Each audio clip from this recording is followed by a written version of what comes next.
कुमार जी को आमंत्रित करता हूं कि वो भी आए और अपने दो शब्द बच्चों के सामने रखें। अमन कुमार जी।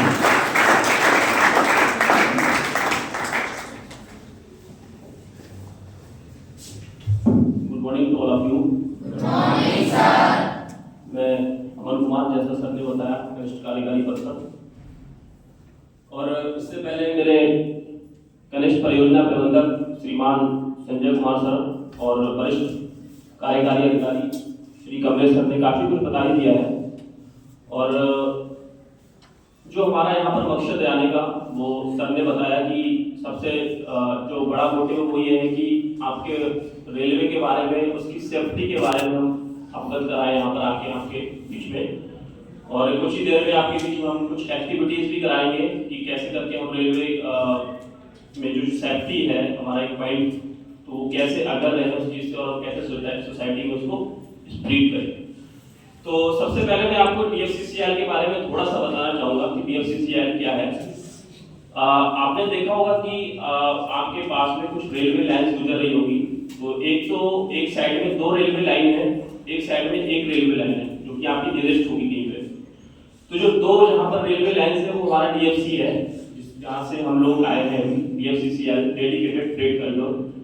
जैसा कि आपको पता ही होगा, डेडिकेटेड फ्रेट कॉरिडोर का मतलब वह कॉरिडोर जहाँ से सिर्फ और सिर्फ मालगाड़ी ही होकर गुजरेगी, वहाँ से पैसेंजर होके कोई गाड़ी वहाँ से नहीं गुजरेगी। तो इसकी जरूरत क्यों पड़ी, क्या पड़ी, वो हमारे श्रीमान कमलेश सर ने भी बताया था।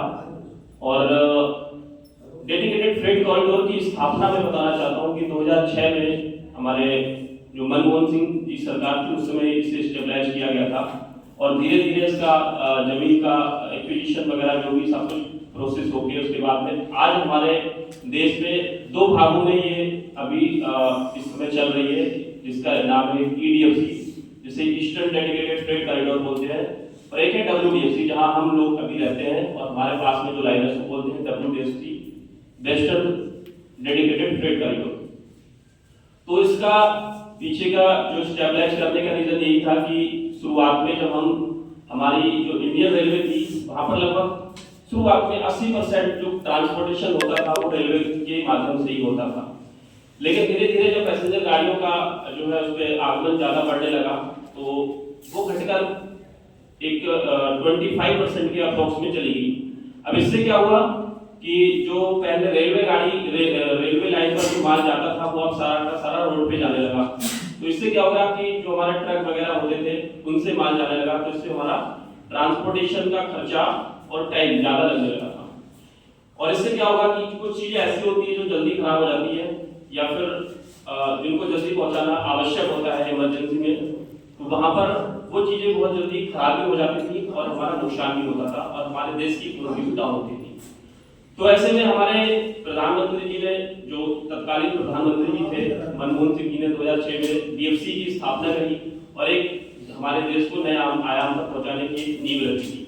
और आज का समय ये है कि हमारे लगभग WDFC में हमारे प्रधानमंत्री जी ने लक्ष्य रखा है कि एक दिन में 120 ट्रेन यहाँ से होकर गुजरेंगी, और बहुत ही जल्दी ये लक्ष्य हम प्राप्त करने वाले भी हैं, और हम विकसित भारत की ओर बढ़ने वाले हैं। जैसा कि हमारे सर ने बताया था कि 1947 में हमारा देश आजाद हुआ था, और 2047 जब हमारे देश को आजाद हुए पूरे 100 साल होंगे, तब हमारा 2047 में हमने ये लक्ष्य रखा है कि हम उस समय अपना देश भी अमेरिका, स्विट्जरलैंड की तरह बनाएंगे।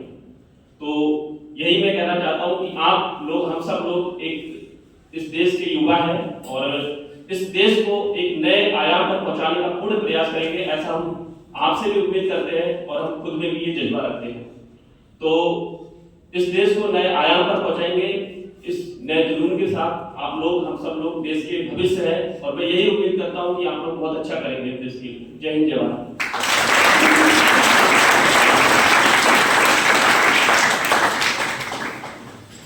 थैंक यू अमन कुमार जी। बड़े सुंदर शब्दों में इंडियन रेलवे के बारे में बच्चों को अवगत करवाया। अब नाटक तो जो अपनी